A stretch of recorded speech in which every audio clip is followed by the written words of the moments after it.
Mahirap ba mag-IT na walang alam sa pagko-computer? Isa ka ba sa mga napapaisip ng ganito? Tara, pag-usapan natin.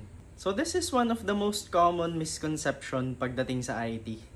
Or even in the other courses. Dapat marunong ka na mag-computer. Dapat marunong ka na mag-program. Dapat marunong ka na sa hardware. Dapat.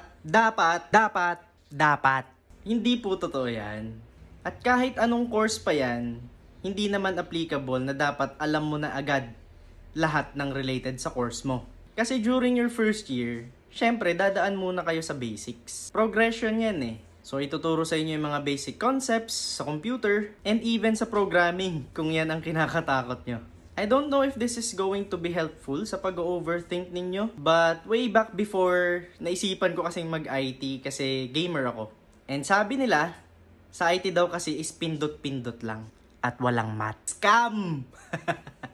So ayun, andun na ako sa IT and then dun ko nalaman na ituturo naman from the very basic. How to open a computer, how to properly type using the keyboard, and all the basics that you need. Pati nga history ng computer eh. So starting with the basics, yung topics and lessons gradually increases. So hindi naman pwedeng first year ka pa lang marunong ka na sa programming talaga. Hindi naman pwedeng nursing marunong ka na mag-injection. Hindi naman ibig sabihin culinary ka dapat marunong ka na or master mo na yung pagluluto. So hindi po ganun. Kaya huwag kayong kabahan. Alright? So if you find this content helpful, leave a comment, sagutin natin yan isa-isa, like and share, and then follow for more.